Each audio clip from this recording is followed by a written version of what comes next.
we are going to start today's kindergarten and TK orientation. So I want to thank everyone for joining us today.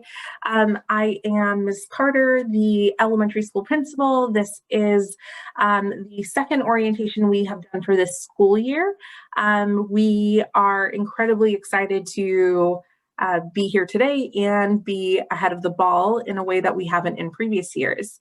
So like I said, I am Ms. Carter, the elementary school principal, and I have a few others with me today to help me with this orientation. So I will have them wave and then we can get started. So I have Ms. Molly with me today. She is our program assistant. We have a grant with First Five this year, and she is the one helping with all of these aspects like parent workshops and orientations. Then we have Ms. Miles, our TK teacher. And we have one of our 3 kindergarten teachers, Ms. Knight, with us as well. So that's our team here today. And again, I am very excited to be spending the next few minutes with you. As far as a chat protocol, so we will be going through slides. If you have questions, you are more than welcome to put it in the chat, and then Molly can signal us to stop and answer your question in real time. So we can answer your questions right after you have it, or we can stop and unmute and ask questions at the end. So if you do have a question and want to put it in the chat, please feel free to. All right, so like I said, we've got a few teachers with us today. Ms. Miles, who you pointed out. And excuse me.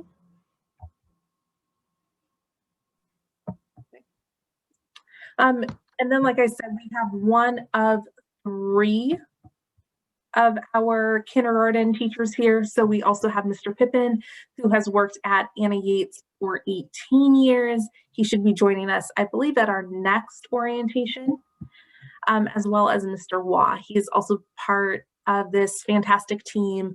He has also been at Anna Yates, I believe, for pretty close to that same amount of time as well. And Ms. Knight, she's joining us. You get to see her face twice. So we're going to jump in and start with some of the school-wide details. So the daily schedule. So we know that right now, next year is still fairly unknown. I believe that's pretty consistent statewide, but our hope is that we will be able to return to school in person. And if we do, this is what our schedule would look like. So our schedule would remain very much the same.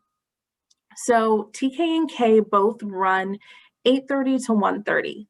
So the school campus opens at 8 a.m. So if students need to be dropped off as early as 8 o'clock, there is supervision on campus. We do also serve breakfast to all students as well. So breakfast and campus opens at 8 a.m. School starts at 8:30. We have one recess at 9:20, pretty early. And I know this is always something that takes some adjustment, is this early lunch. But we have a shared campus. So that means we need to allow everyone access to the cafeteria for lunch. So TK and K eat by themselves in the cafeteria 10:35 to 11:15. So 20 minutes for eating, 20 minutes for playing, and then our day ends at 1:30.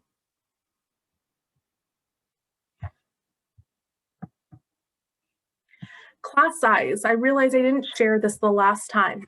So again, there may be changes to what our schedule looks like next year, and of course that would impact class size. But right now, TK through 3 class sizes can be up to 24, and then grades 4 through 5, and really up through high school, it's 32. So TK and K, we can have as many as 24 students in a classroom, but this is my 4th year at Anna Yates, and I can very clearly say that we have had realistically somewhere closer to 16 to 20 students. So small class sizes have definitely been something that we have prided ourselves on over the last few years. This year, I believe the classes are sitting somewhere between 13 to 16 in TK and K. So again, we know that this year has had an impact on TK and K enrollment.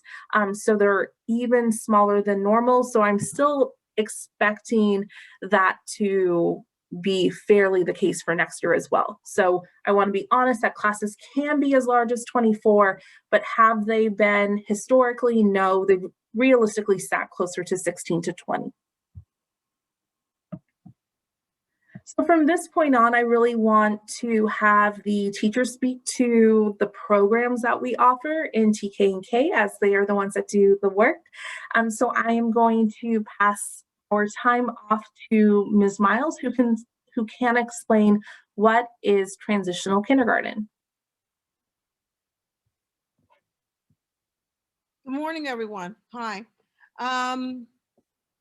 The transitional program is meant to be a bridge between ending preschool and beginning a regular general ed program. In the past, students who came to school who didn't meet that birthday requirement often struggled to acclimate to school. So this is meant to be a bridge. It is a 2-year program that supports students who don't turn 5 and before September 2nd through December 2nd. This program is not daycare. It is a regular general ed program. It is just adapted. Thank you.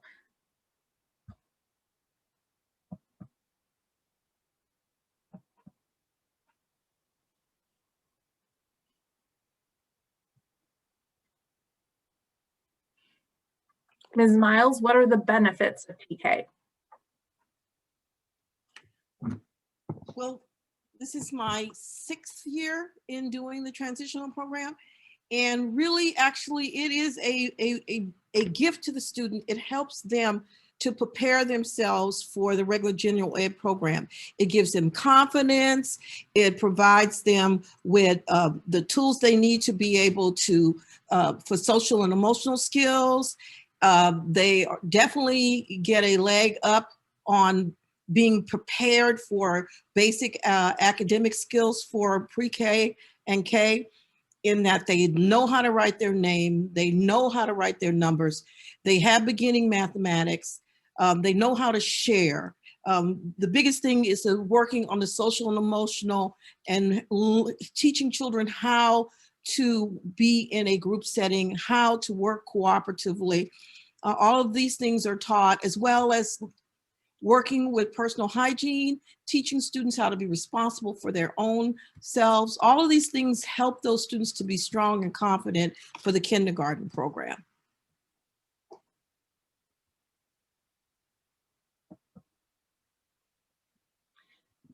And this is your second year with your new curriculum. Right, and we're still learning it, and it's getting better every day. We have 4 main components, which is language and literature, mathematics, the physical, motion, social and emotional skills. We have units that we work on. We've done a ball study. We've done we just finished reduce, reuse, and recycle. And we helped our parents learn how to recycle and where all the things that we use come from and how we can be better at repurposing things in our community. We are working now on, we worked on trees. We haven't done the building study. We're still trying to figure out how to do the building study. That was going to be one of the next ones. We are working on the clothes, the arts, and one of the main ones that we're going to be doing, we're talking about animals. So we'll be doing that in probably March and April, when we talk about different kind of animals. We started it yesterday, and we had a virtual field trip, and we went to the farm. And so we visited the dairy and found out where cows come from and where milk really actually come from. So there's a nutrition component that we're also going to be doing and learning about foods and good health. So all of these things are things that help support. It's a very integrated program. We can connect art and science. Often I connect music to this program. We connect social studies to this. Where does our food come from? And all of these themes are also similar themes that are also connected in the kindergarten program, but they're expanded onto the next level. We introduce them and give kids lots of confidence. They go in knowing lots of information about specific subjects in these units.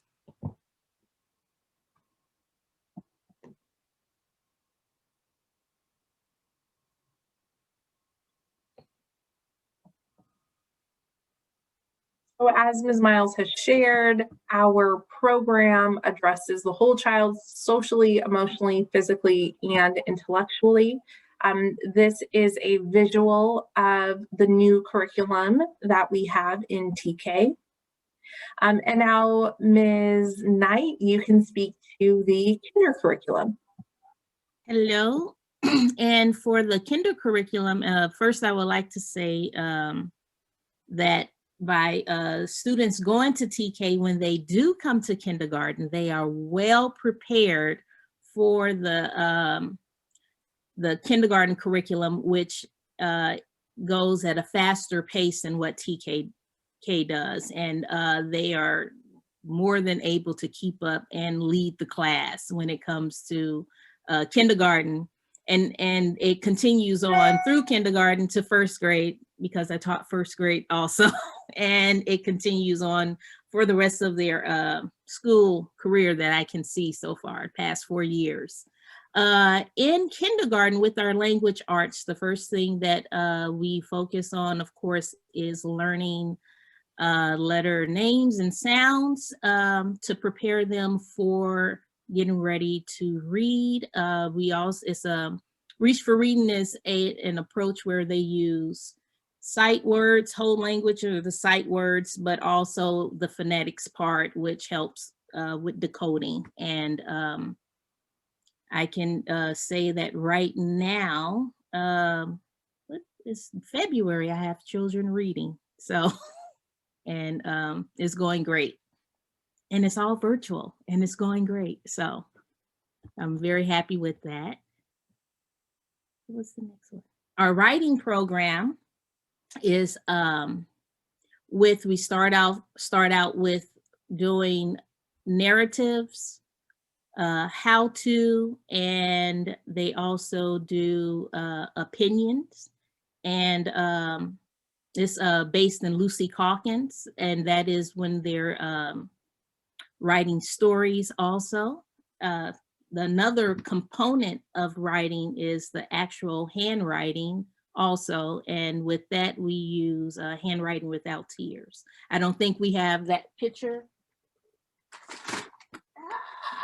So yeah, so this is the other component of doing handwriting, is the actual writing part, and it's handwriting without tears, and it starts out with letters and numbers for me.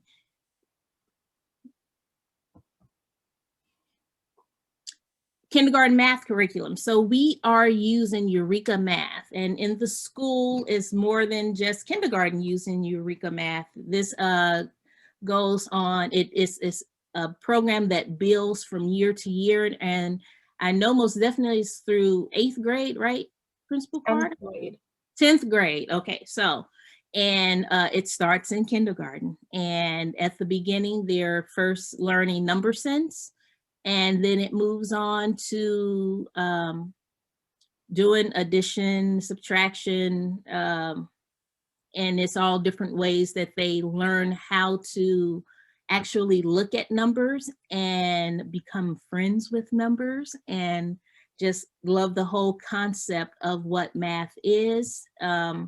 Right now in February, we are working on looking at numbers up to 8 and decomposing them, breaking them apart and building them back together. So, and it's up to 8, and they're learning the concepts of math before we start with the addition and subtraction, so that when we do get to addition and subtraction, they'll already know that you can break apart numbers. We use a lot of manipulatives. You can have a 7 apples and 3 pears, you put them together, you have 10, and they'll already know. They know 7 and 3 are 10. So all we're doing near the end of the school year is we're just adding symbols with the addition sign and the subtraction sign, but they already know it starting with the beginning of Eureka Math.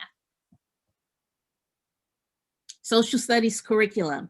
This one, it starts out with community, well, family, and then it moves into community. It moves through knowing our national monuments, and then it goes into just learning the general history of California and for the United States.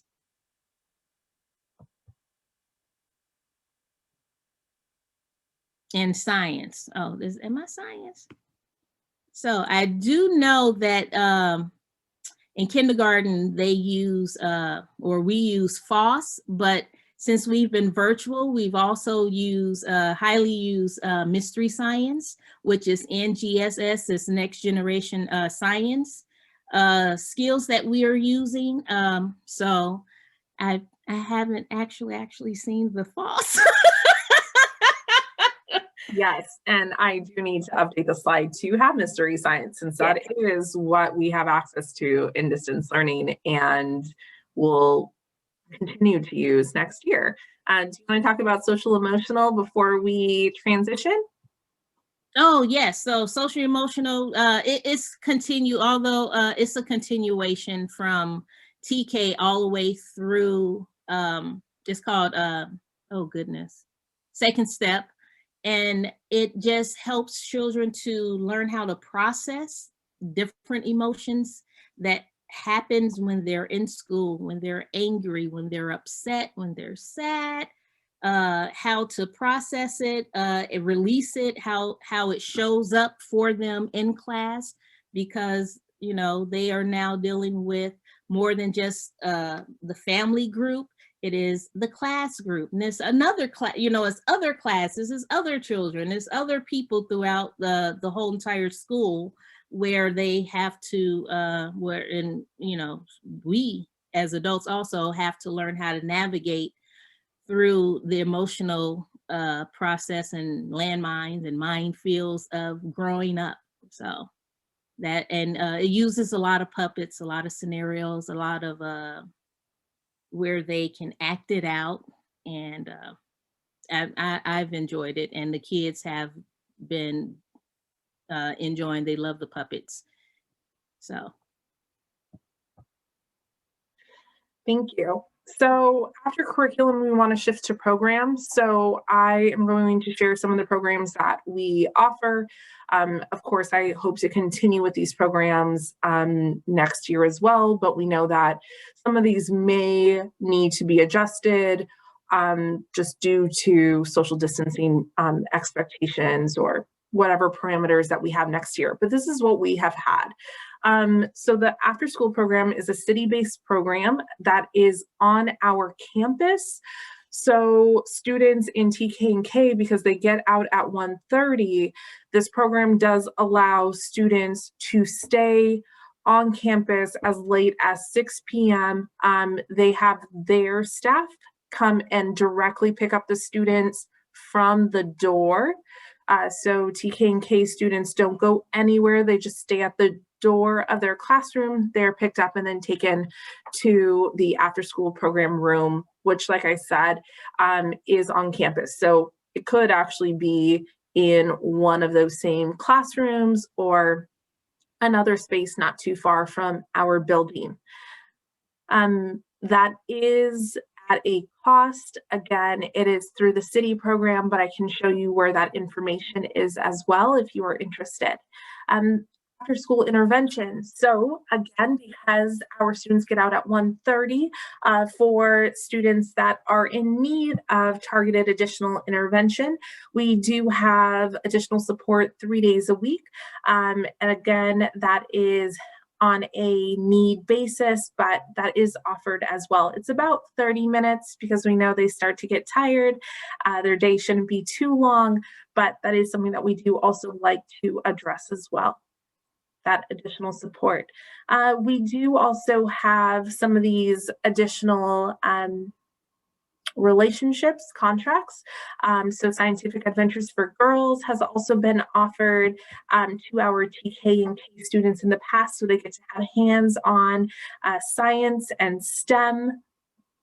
That is at a very small price, $10. It is only for girls, but it is a program that many of our students do enjoy, and they do enjoy to start and to continue with. One-to-one devices. So we do know that this current year has definitely pushed one-to-one devices in a way that we didn't see before, but we now for 4 years have had one-to-one devices for all of our students. We also do have push in supports at the TK and K level. So we have art with Miss Harvey. She is our TK through 5 art teacher at the TK and K level. Students come to her not as often, but it's still a way that they get to build relationships with her and get some art in. Music with Mr. Salvatore, he is our high school music teacher, but he has been able to provide TK through 5 music, choral music for our little ones, and then band for our students 4th through 5th grade. So he has been a great resource. And then we also have a garden. So that's also been another opportunity. Ms. Miles has always taken great opportunity to use the garden as it's right outside of her classroom for science and other activities.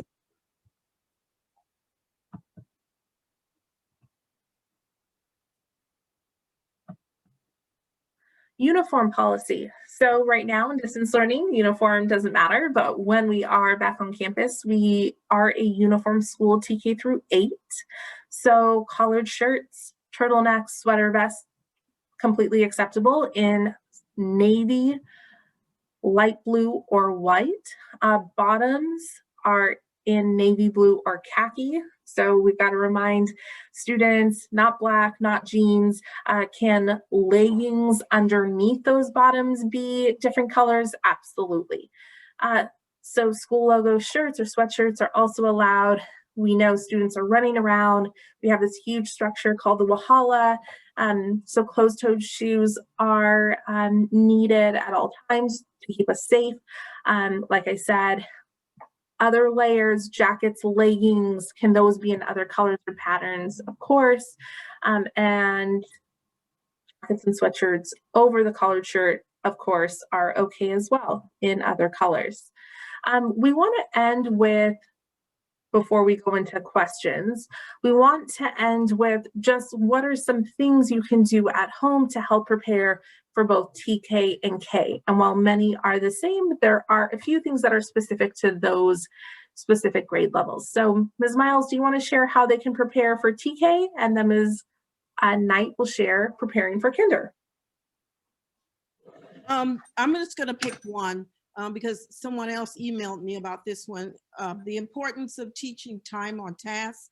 So simple, parents, which is really hard for us because we immediately want to answer our kids right when they want us, every second that they're at home, because those are our babies.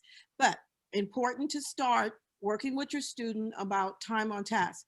Something as simple as a timer where you can set it for 5 minutes. Well, even if you have nothing to do, you'll say, well, mom's kind of busy right now. I need you to sit down and to do this activity. And you set the timer for 5 minutes and say, when the timer rings, mom can answer you. And it's really, really often hard, but starting to practice that. And as well, the second one that I'll hit on is just teaching independence, teaching your child how to put their own coat on, how to hang up their coat, how to put their materials away. It's the things that we work on the first month of school or so that are important. If we can teach them independence, we are setting them up for a successful life as a student. because they're learning how to be self-sufficient. Really important. Thank you. And Ms. Knight for kindergarten? Okay, knowing letter names, practicing knowing the numbers 0 through 10, writing their names, first and last name for kindergarten. Cutting with scissors, with child-sized scissors is one. Making shapes, when they're cutting along lines. Reading with your child every day, talking about the book, asking about the different characters, the setting, how they might change the story. And the next one that's not on here is tying their shoes. that is not on here, but it should be up there at the top, is for them to know how to tie their shoes, zip their jackets, and button their buttons, because that when you have a bunch of little ones and none of their shoes are tied, that wipes out a whole lot of time trying to tie shoes. So those are the things that you can help prepare your kindergarten for school. We'll add that next time, Shelvina. We'll make sure that line is in there. All right, everyone. So now as we are closing, I want to share a few things. So many of you may have already started the enrollment process or are wondering about the enrollment process. It is now open. So there is the ability to start the online application of the enrollment process. So the link is here. I'm also going to show you where these links are as well.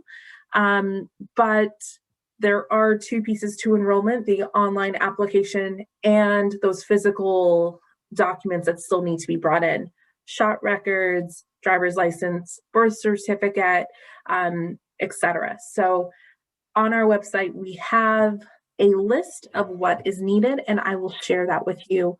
Molly, do you want to share maybe a question you have before I move on? Yes, I have two questions. One of our parents says she lives between Oakland and Emeryville. Her zip code is 9468. Does she still need to do a district transfer? Okay, and then what's the second question? When school year begin, will it be distant learning? Got it. Okay, so again, what will next year look like? We don't know. We don't know what the rest of this year is going to look like, unfortunately. Is that an awful answer? Absolutely. None of us like living in this unknown. But again, as I stated at the beginning, our hope is that we would be in person. Again, have any of those decisions been made yet? No. But again, that is our hope. That is what we would be planning towards, is being able to be in person. Now, will there still need to be adjustments made? Absolutely. So right now, if we were to return, we would be returning in the hybrid model, which does impact the number of students that can be on campus at any one time. So if we are still in a similar situation where we are limited to the number of students that can be in a room at any one time, which I believe those constraints will still be in place next year, then that may impact what the day or the schedule looks like for TK and K. That could mean instead of one cohort that can come 4 days a week, that they would only be coming 2 days a week. But without knowing class size, we're not able to share those things definitively yet. So again, our hope is to be in person. Our hope is to have students accessing as many days as possible. But those specific logistics, I believe, will be clarified over time. To the first question that we had around where do we live? So that is extremely common. So Molly, what I would say is if you can please get the exact address, then you will connect with Magenta. We have a form in our office that says exactly if you are considered a resident or not. Many of the people that live on the border, we need to actually look up the physical address and see. And then if you are a resident, easy. If you're not, that's still fine. It just means that you would need an additional step, which is an IDT. Yes, Molly. 2 more questions. Would you also be showing them how to get to the PowerPoint into through the school website? And the second question, what does the school have in place for kids coming back to school with mental health wise, since they have been away from friends for a while? Yeah. Okay. So let's see. Let's do a few things. So it looks like we're getting into questions. School info. So again, if you need to get in contact with any of us, here are our address, our office phone numbers, our hours of operation. We are closed on Wednesdays, so there is no staff on campus, which allows for more heavy duty cleaning on that day. But any other day besides Wednesday, there is someone in the office 9 a.m. to 3 p.m. We ask that you call, make an appointment to come in. Again, we are trying to ensure safety at all times for everyone on campus. So we do not have doors unlocked. You can't just walk in. There is a phone number. This phone number here is on our website, or I'm sorry, on our door. And so you are able to call that and then someone can let you in. But again, appointments are best. And then there's also my contact information down below as well. So again, I'm Samantha Carter, and my email is samantha.carter@emoryusd.org. And so I am also happy to answer any questions after today. I do also have our website here, as well as our Facebook page and our Instagram page. So I keep these updated at all times with things that are happening across our campus, even in distance learning. For instance, Ms. Knight and Ms. Miles both joined me on a field trip before break to the Academy of Science to watch penguins. And so I try to post those pictures on those forums, as well as ongoing information, workshops, enrollment, it's all there. So I do see a hand was up. I do want to answer 2 questions that I haven't fully answered yet, and I know that. So let me get there. So this is our school website, AnnaYatesK8.com. And I'm going to show you a few things. If you go to our school and then to enrollment, if you click there, this has all of our enrollment related information. So TK and K students, if they are not already at Anna Yates, even if they're going to another Emory preschool, they're not an Anna Yates student, they would enroll under this new student enrollment, and the link is right here. And then for those of you that may not be Emeryville residents, these are the documents that you would need to bring in, right? So some of these are a little different, including a signed IDT from your home district. And then residents, this is what you would need. And non-residents, you'll need the same things as well, such as proof of residence, birth certificate, shop records, driver's license.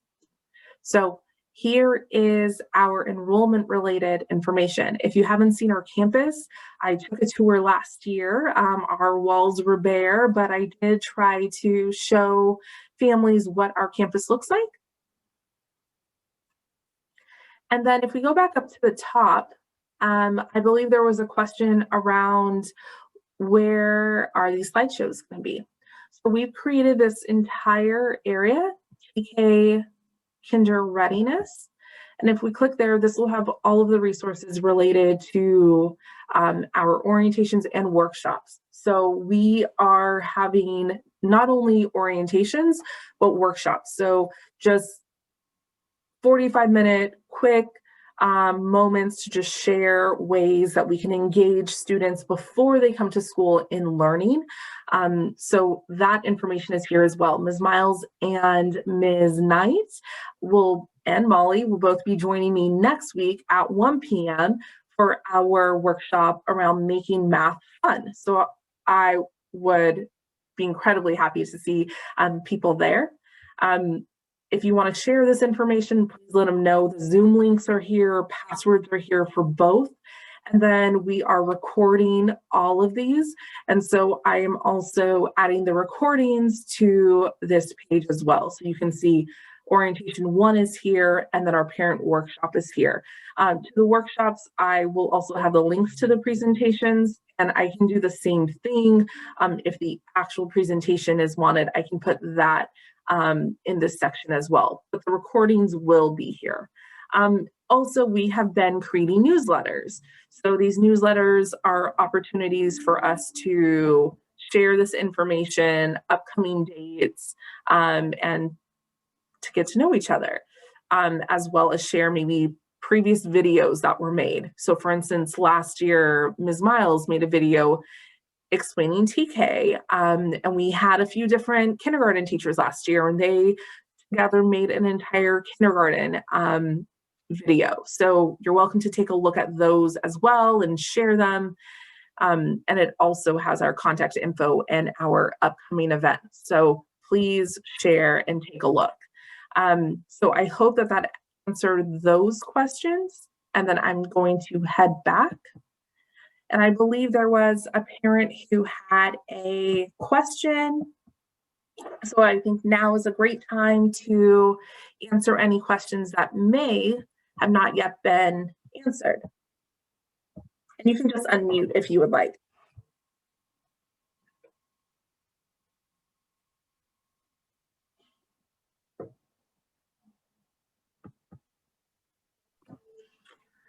I just got a question to the chat. Does the school have a relationship with the Emeryville Child Development Center to support parents with foreign students who are in the Emeryville School District document for the FAFSA process?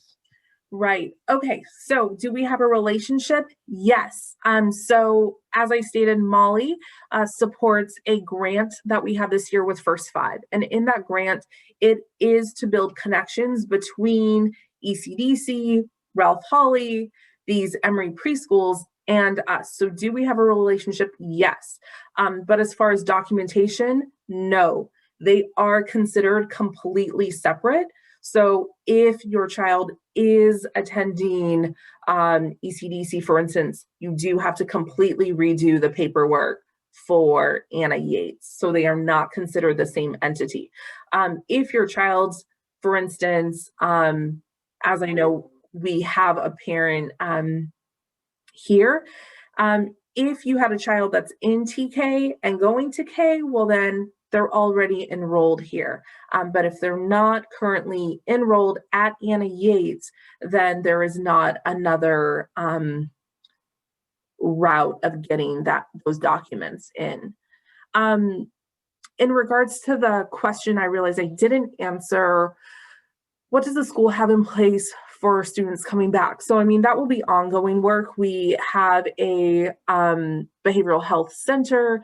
We have interns for the behavioral health center, as well as psychology interns. We have different social skills groups to, like Ms. Knight had shared, we have our second step social emotional curriculum, which also integrates those things like building relationships, etc.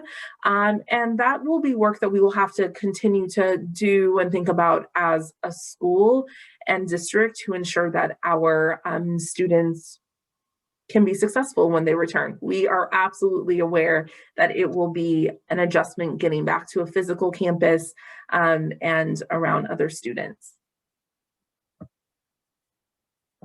Yes, Ms. Miles.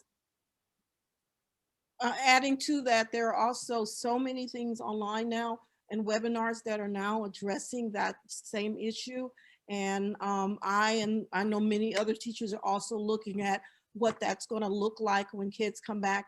And ultimately, even though we'll be dealing with academics, and because it's so late in the year, our biggest issue is going to be about helping our students to feel comfortable and helping our students to feel supported, because they're going to be so happy that they have the ability to socialize. We're still going to have to teach social distancing. We're still going to have to do it in a fun way where we still allow them to be children, because they've been locked up for many of these kids since March. So we're all looking at ways to adapt curriculum, to integrate it, to make it fun, and to, you know, deal with the social and emotional things that our students have been going through.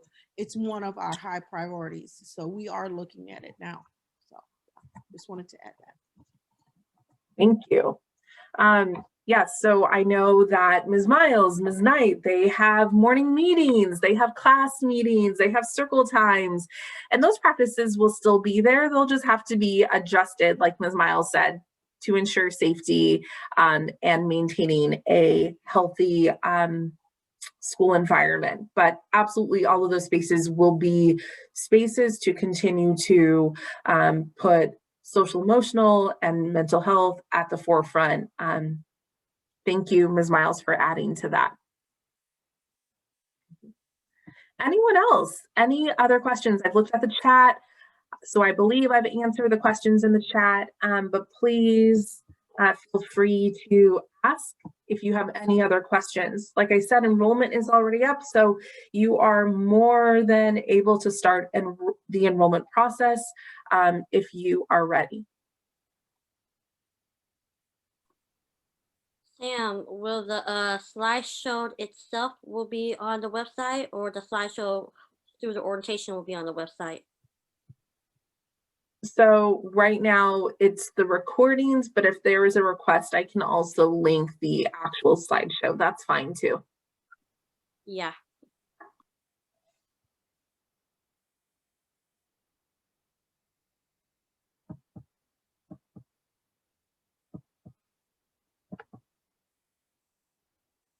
All right, so it looks like we don't have any questions, so I'm not going to hold anyone else longer.